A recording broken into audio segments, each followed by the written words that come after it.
वासुदेवाय। कृष्णं नारायणं वन्दे कृष्णं वन्दे व्रजप्रियं कृष्णं द्वैपायनं वन्दे कृष्णं वन्दे वृथाच्युतं सच्चिदानन्दरूपाय विश्वोत्पत्त्यादिहेतवे तापत्रयविनाशाय श्रीकृष्णाय वयं नमः। यं प्रव्रजन्तमनुपेतमपेतकृत्यं द्वैपायनो विरहकातरया जुहाव पुत्रेति तन्मयतया सर्वो विनेदोस्तं सर्वभूतहृदयं मुनिमानतोऽस्मि निगमकल्पतरोर्गलितं फलम् शुकमुखादिमितद्रवसंयुतं पिबत भागवतं रसमालयं मुहुरहो रसिका भुवि भावुका। ओम नमो भगवते वासुदेवाय। ओम श्री परमात्मने नमः। सभी भक्तगणों का हार्दिक स्वागत, हार्दिक अभिनंदन है। श्रीमद् भागवत महापुराण के अष्टम स्कंद में अष्टादशोध्याय, जिसमें कि वामन भगवान का प्रकट होकर राजा बलि की यज्ञशाला में पधारने का वर्णन है। श्री शुकवाच इत्यं बिरेञ्च स्तोत कर्म वीर्यः प्रादुर्बभूवामृतभोरदेत्याम् चतुर्भुजः शङ्खगदाब्जचक्रः पिशङ्गवासा नलिनायते क्षणः। श्री सुखदेव जी कहते हैं, परीक्षित, इस प्रकार जब ब्रह्मा जी ने भगवान की शक्ति और लीला की स्तुति की, तब जन्म मृत्यु रहित भगवान अदिति के सामने प्रकट हुए। भगवान के 4 भुजाएं थी, उनमें वे शंख, गदा, कमल और चक्र धारण किए हुए थे। कमल के समान कोमल और बड़े बड़े नेत्र थे। पीतांबर शोभायमान हो रहा था। श्यामावदातो जसराज कुंडल त्रिशूलसक्षे बदनाम्बुज पुमान् श्रीवत्सवक्षा बलयांगदोलसत् किरीट कांचे गुणचारुनूपुरः। विशुद्ध श्याम वर्ण का शरीर था। मकराकृति कुंडलों की कांति से मुख कमल की शोभा और भी उल्लसित हो रही थी। वक्ष स्थल पर श्रीवत्स का चिन्ह, हाथों में कंगन और भुजाओं में बाजूबंद, सिर पर किरीट, कमर में करधनी की लड़ियां और चरणों में सुंदर नूपुर जगमगा रहे थे। मधुव्रत प्रात विधोष्टया स्वया विराजितः श्रीवनमालया हरिः प्रजापतेर्विस्मतमः स्वरोचिषा विनाशयन् कण्ठनिवेष्टकौस्तुभः। भगवान के गले में अपनी स्वरूप भूत वनमाला धारण किए हुए थे, जिसके चारों ओर झुंड के झुंड भौरे गुंजार कर रहे थे। उनके कंठ में कौस्तुभ मणि सुशोभित थी। भगवान की अंग कांति से प्रजापति कश्यप जी के घर का अंधकार नष्ट हो गया। दिशः प्रसेदु सलिलाशयास्तदा प्रजा प्रहृष्टा ऋतभो गुणान्विताः जोरन्तरिक्षं क्षितिरग्निजिह्वा गावो द्विजा संजहृष्कोर्णगाश्च। उस समय दिशाएं निर्मल हो गई, नदी और सरोवरों का जल स्वच्छ हो गया, प्रजा के हृदय में आनंद की बाढ़ आ गई। सब ऋतुएं एक साथ अपना अपना गुण प्रकट करने लगी। स्वर्गलोक, अंतरिक्ष, पृथ्वी, देवता, गौ, द्विज और पर्वत, इन सब के हृदय में हर्ष का संचार हो गया। श्रोणायां श्रवणद्वादश्यां मुहूर्ते अभिजिति प्रभो सर्वे नक्षत्रताराद्याश्चक्नु जन्म दक्षिणम। सुखदेव जी कहते हैं, परीक्षित, जिस समय भगवान ने जन्म ग्रहण किया उस समय चंद्रमा श्रवण नक्षत्र पर थे। भाद्रपद मास के शुक्ल पक्ष की श्रवण नक्षत्र वाली द्वादशी थी। अभिजित मुहूर्त में भगवान का जन्म हुआ था। सभी नक्षत्र और तारे भगवान के जन्म को मंगलमय सूचित कर रहे थे। द्वादश्यां सविता तिष्ठन् मध्यम दिन गतो नृप विजयानां सा प्रोक्ता यस्यां जन्मविदुर्हरे। परीक्षित, जिस तिथि में भगवान का जन्म हुआ था उसे विजया द्वादशी कहते हैं। जन्म के समय सूर्य आकाश के मध्य भाग में स्थित थे। शंख दुदुम भयो नेदुर मृदंग पनवान का चित्रवादित्र तुर्याणाम निर्घोषस्तु मूलो भवत। भगवान के अवतार के समय शंख, ढोल, मृदंग, डफ और नगाड़े आदि बाजे बजने लगे। इन तरह तरह के बाजों और तुरहियों की तुमुल ध्वनि होने लगी। प्रीताश्चाप्सरसोर्नित्यन् गंधर्व प्रवरा जगहो तुष्टुर्वोर्मुनयो देवा मनवः पितरोऽग्नयः। अप्सराएं प्रसन्न होकर नाचने लगी। श्रेष्ठ गंधर्व गाने लगे। मुनि देवता, मनु, पितर और अग्नि स्तुति करने लगे। सिद्ध विद्याधर गणा संकें पुरुष किन्नरा चारणा यक्ष रक्षांसी सुपर्णा भुजगोत्तमा। सिद्ध विद्याधर, किम पुरुष, किन्नर, चारण, यक्ष, राक्षस, पक्षी, मुख्य मुख्य नागगण और देवताओं के अनुचर गायन्तो अति प्रशंसन्तो नृत्यन्तो विबुधानुगा आदित्या आश्रम पदम कुसुमे समवाकिरन्। यक्ष, राक्षस, पक्षी, मुख्य मुख्य नागगण और देवताओं के अनुचर नाचने गाने एवं भूरी भूरी प्रशंसा करने लगे तथा उन लोगों ने अदिति के आश्रम को पुष्पों की वर्षा से ढक दिया।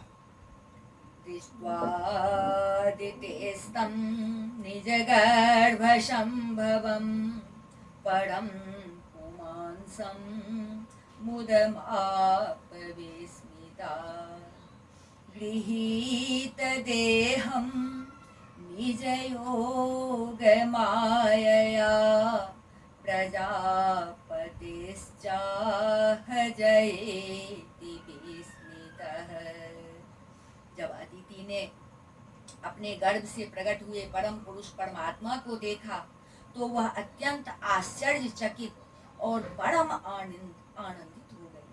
प्रजापति कश्यप जी भी भगवान को अपनी योग माया से शरीर धारण किए हुए देख विस्मित हो गए और कहने लगे, जय हो जय हो। यत्तत्पपोर्भाति विभूषणायुधे रव्यक्तचेद व्यक्तमधारयद्धरिः बभूव तेनैव शवामनो बटुः सम्पश्यतोर्देव्यगतेर्यथा नटः। सुखदेव जी कहते हैं, परीक्षित, भगवान स्वयं अव्यक्त एवं चित स्वरूप है। उन्होंने जो परम कांतिमय आभूषण एवं आयुधों से युक्त वह शरीर ग्रहण किया था, उसी शरीर से कश्यप और अदिति के देखते देखते वामन ब्रह्मचारी का रूप धारण कर लिया। ठीक वैसे ही जैसे नट अपना वेश बदल ले। क्यों न हो, भगवान की लीला तो अद्भुत ही है। तं बटुं वामनं दृष्ट्वा मोदमाना महर्षयः कर्माणि कारयामासुः पुरस्कृत्य प्रजापतिम्।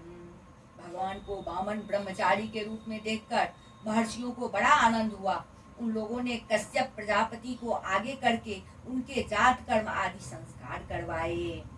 तस्योपनीयमानस्य सावित्रीं सविता व्रते ब्रवीत् बृहस्पतिर्ब्रह्मसूत्रं मेखलां कश्यपो ददात्।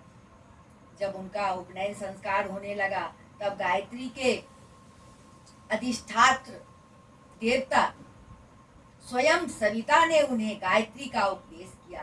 देवगुरु बृहस्पति जी ने यज्ञोपवीत और कश्यप ने मेखला दी।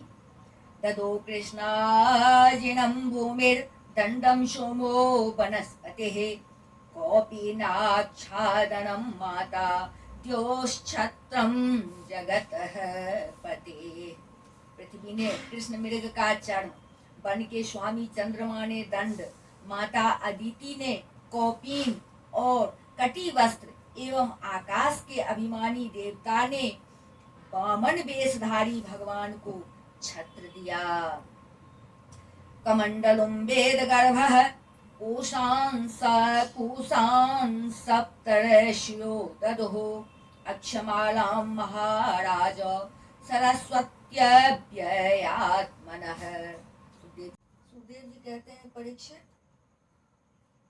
अविनाशी प्रभु को ब्रह्मा जी ने कमंडल, सप्त ऋषियों ने कुश और सरस्वती जी ने रुद्राक्षी माला समर्पित की। इस रीति से जब वामन भगवान का उपनयन संस्कार हुआ तब यक्षराज कुबेर ने उनको भिक्षा का पात्र और सती शिरोमणि जगत जननी स्वयं सरस्वती भगवती ने उनको दीक्षा दी।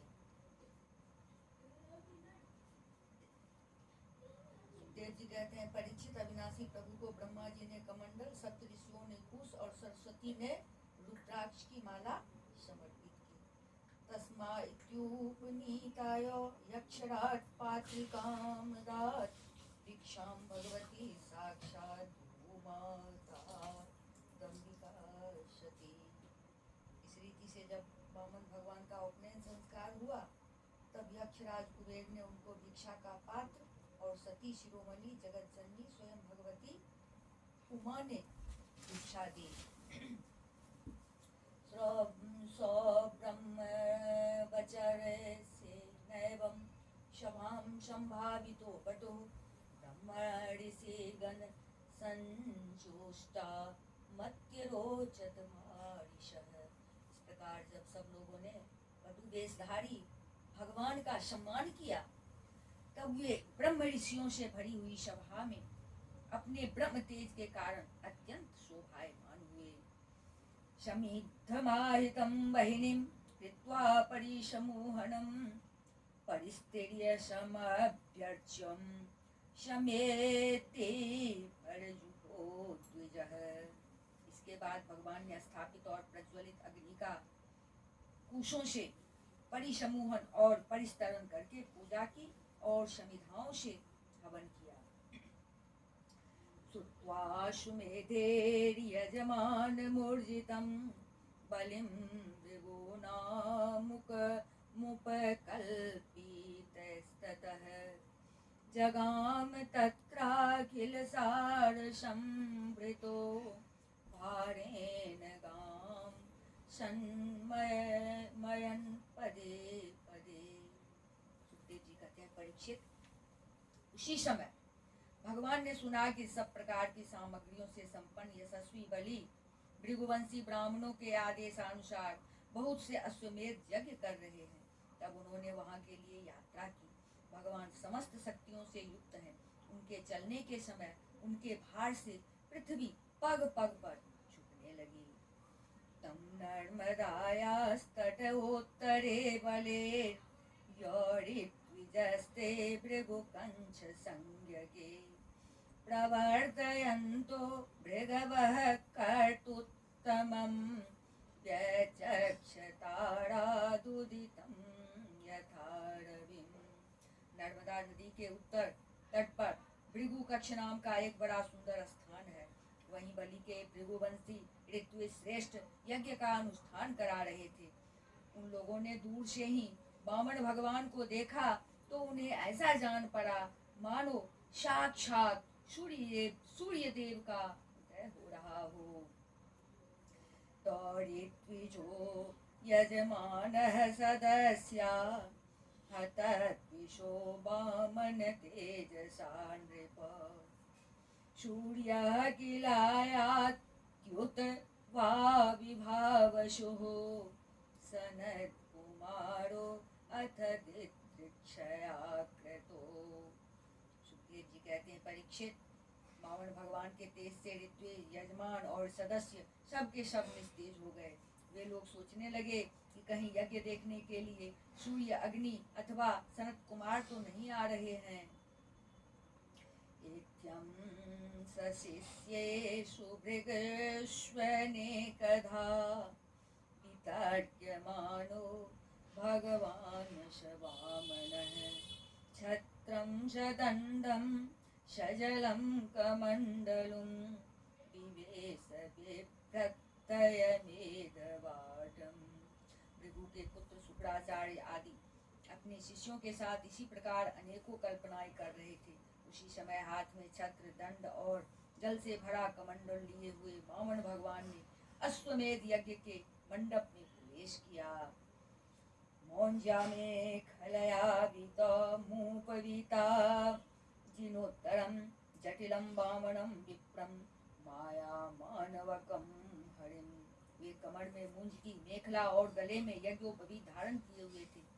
बगल में मृग चर्म था और सिर पर जटा थी। इसी प्रकार बौने ब्राह्मण के वेश में अपनी माया से ब्रह्मचारी बने हुए भगवान ने जब उनके यज्ञ मंडप में प्रवेश किया, प्रविष्टं वीक्ष्य भृगवः स्वशिष्यास्ते सहनाग्निभिः प्रत्यगृह्णन् समुत्थाय संक्षिप्तास्तस्य तेजसा। उनके यज्ञ मंडप में प्रवेश किया, तब भृगुवंशी ब्राह्मण उन्हें देखकर अपने शिष्यों के साथ उनके तेज से प्रभावित एवं निष्प्रभ हो गए। वे सब के सब अग्नियों के साथ उठ खड़े हुए और उन्होंने वामन भगवान का स्वागत सत्कार किया।